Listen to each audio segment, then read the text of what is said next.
అయ్యో. Hey guys, welcome back to mister Raju blogs. ఈ రోజు మేము ఎటు పోతున్నాం అంటే లంక హనుమాన్ల జాతర. మా ఊళ్ళో లంక హనుమాన్ల జాతర చూడడానికి పోతున్నాం.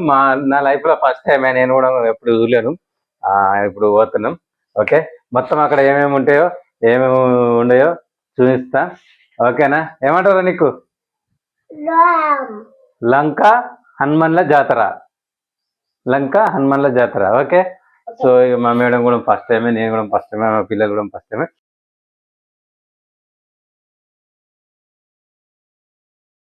సో ఫ్రెండ్స్, ఇది మధ్యలో జంగల్లో మా ఊరికి దగ్గర ఒక 10 కిలోమీటర్ల దూరం జంగల్ ఉంటుంది. సో ఈ జంగల్ మధ్యలో శ్రీ లంక వీర హనుమాన్లు విగ్రహాన్ని, చాలా పురాతనమైన గుడి ఇది. నడి జంగల్లో వెలిసింది. సో దీనికి ఉన్న చరిత్ర ఏంటిదంటే, ఒకప్పుడు ఒక లంబాడైని అక్కడ చిన్న విగ్రహాన్ని పెట్టి రోజు వచ్చి పూజ చేసేవాడట.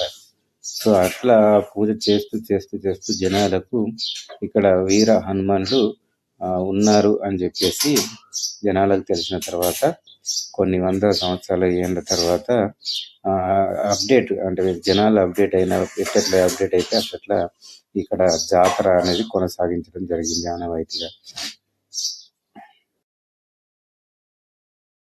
అయితే ఇప్పుడున్న జనరేషన్కు తగ్గట్టుగా జాతర అనేది జరుపుతూ ప్రతి సంవత్సరము అక్కడ అన్నప్రసాదము పెట్టడం జరుగుతుంది అన్నమాట. సో ప్రతి సంవత్సరము భోజనాన్ని ఏర్పాటు చేస్తారు.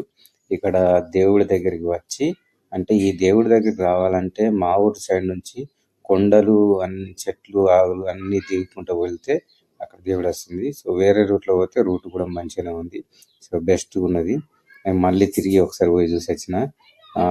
ఇక్కడ ఈ రేకుల కింద ఈ పెద్ద మర్రి చెట్టు, ఈ మర్రి చెట్టు, ఈ రేకులు అనేది తర్వాత వేసారు.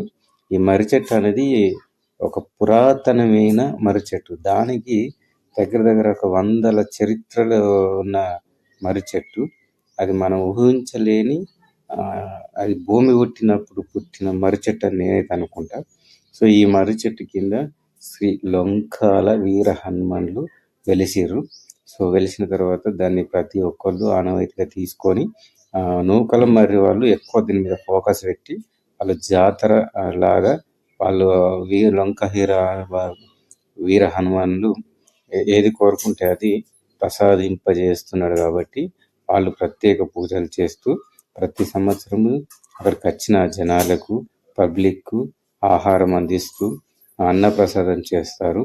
మొత్తం ఖర్చంతా నాకు తెలిసి వాళ్ళే పెట్టుకుంటారు. ఎవరైనా డొనేషన్ కూడా చేస్తారని అయితే అనుకుంటున్నా. సో దాని పక్కకే నాగుల పంచమి అమ్మవారు కూడా ఉన్నారు. సో ఇక్కడ పెద్ద పుట్ట ఉంటుంది. ఆ పుట్టకు కావాల్సిన గుడి కట్టారు.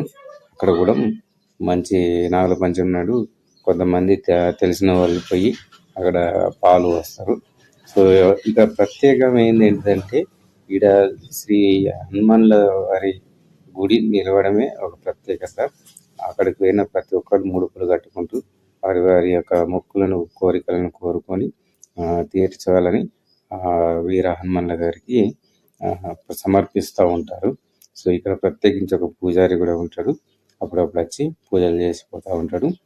సో నాకైతే ఫస్ట్ టైం లోపలికి అక్కడ ఉన్న చిన్న రేకుల కింద లక్షలాది వేలాది జనాలు క్యూ కడితే గంటల సమయం పట్టింది ఆ రోజు. అంటే అర్థం చేసుకోండి ఆ లంకల వీర హనుమాన్లకు ఎంత పవర్ ఉన్నదో. So it's a very powerful God అని నేనైతే అనుకుంటున్నా. నేను కూడా ఒకసారి మళ్ళీ అంత కాల్ అయిపోయిన తర్వాత తెల్లారి మర్నాడు వేరే పని మీద, ఫారెస్ట్ పని మీద పోయినా. కానీ చాలా విశాలమైన ప్రదేశం అక్కడ. ఇంత పెద్ద మర్రి చెట్టు అంటే చూస్తే గూస్ బంప్స్ వస్తాయి. అక్కడ ఇంత పెద్ద మర్రి చెట్టు ఉంటుంది, భయం అవుతుంది. అన్ని కోతులు, కొండెంగలు చాలా ఉంటాయి అక్కడ. ప్రతిరోజు కోతులు, కొండెంగలు, నక్కలు ఆ గుడి చుట్టూ తిరుగుతూ ఉంటాయి తెల్లందాకా. నాకైతే వండర్ఫుల్ అనిపించింది. ఫస్ట్ టైం ఎక్స్పీరియన్స్ చేసినాం కాబట్టి చాలా ఇక మైండ్ బ్లోయింగ్ అనుకో. చూడండి ఇక్కడ కొబ్బరికాయలు కొడతాం మేము. కొబ్బరికాయలు అయితే కొండ మీద దొరుకుతాయి కావచ్చు అనుకున్నాం కానీ అక్కడ దొరకలేవు. ఈసారి మిస్ అయింది. నెక్స్ట్ టైం నేను మంచిగా అందరికంటే ముందుగా పోయి ఆ వీడియో మంచిగా తీసి మళ్ళీ పెడతా. ఇందులో పార్ట్ 2 కూడా ఉన్నది. చిన్న చిన్న పార్ట్ 2 వీడియోస్ లాస్ట్ విరాన్మన్లు ఏ విధంగా ఉన్నారు అనేది మొత్తం చూస్తా. వీళ్ళందరూ పోయిన తర్వాత ఇంకొక వీడియో తీసిన అది కూడా చూపిస్తా. అది ఉంటే చూపిస్తా, లేకపోతే నెక్స్ట్ ఇయర్ మళ్ళీ కంప్లీట్గా చూపిస్తా. అక్కడ చూసిదా మా వాళ్ళు పొట్టు పెట్టుకుంటారు. మా కొడుకు వీళ్ళంతా ఇక్కడ మర్రి ఊడలు పట్టుకుని ఉయ్యాల పోతే ఉన్న ఎక్స్పీరియన్స్ ఎట్లుంటుంది అంటే కిరాకున్నది. నేను కూడా ఊగిన మర్రి ఊడలు పట్టుకుని, మా బిడ్డ కూడా ఊగింది. లాస్ట్ కట్ట మా చిన్న కొడుకు కూడా ఊగింది కానీ వాళ్ళు చూపించలేదు, ఎందుకంటే కాపీ రైట్ వస్తుందని చెప్పేసి. చూసారా ఇక మా మేడం అంటే దానికి ఇక ఊగుడేమో కానీ దానికి కూర్చోబడ్డది, ఇక ఊగలేదు.